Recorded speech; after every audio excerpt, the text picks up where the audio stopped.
की भविष्यवाणी होगी सच।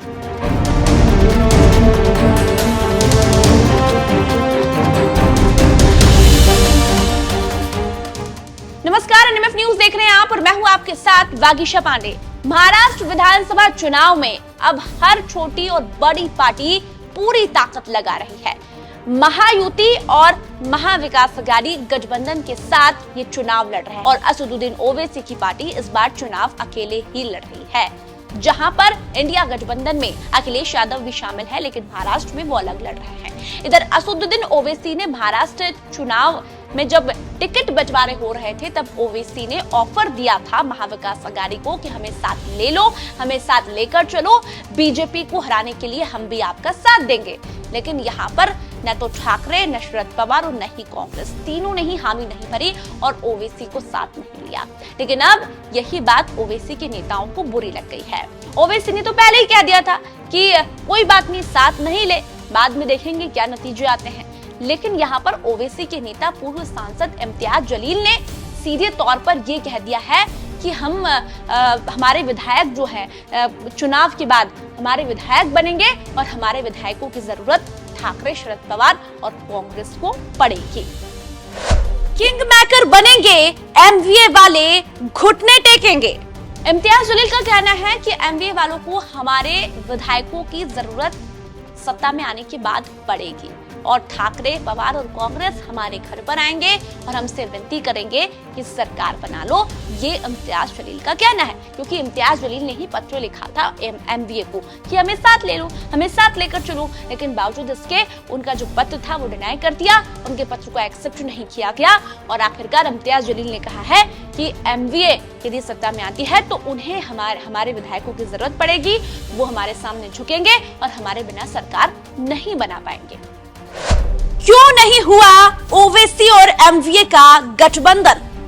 आपको बता दें आखिर क्यों ओवैसी का जो पत्र था, ओवैसी के नेता का पत्र, इम्तियाज जलील का जो पत्र था वो एक्सेप्ट नहीं किया गया।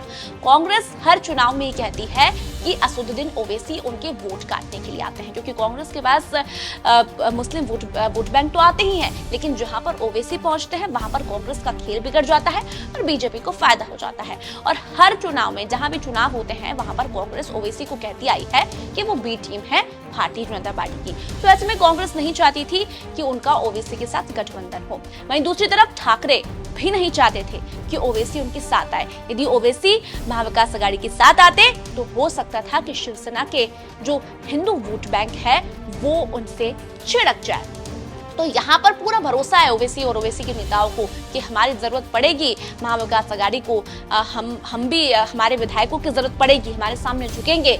ठीक उसी तरह जैसे राज ठाकरे ने कहा है कि इस बार हम सत्ता में आएंगे, तो ठीक उसी तरह ओवैसी भी पूरी तरह से भरोसा जता रहे हैं। महाराष्ट्र विधानसभा चुनाव 20 नवंबर को होने हैं और ऐसे में असदुद्दीन ओवैसी ने 288 में से 14 उम्मीदवार अपने महाराष्ट्र में उतार दिए हैं और पूरा भरोसा है कि हमारे सभी उम्मीदवार जो है वो जीतेंगे और विधानसभा में पहुंचेंगे। तो आप लोगों को क्या लगता है कि एमवीए को ओवैसी की जरूरत पड़ेगी?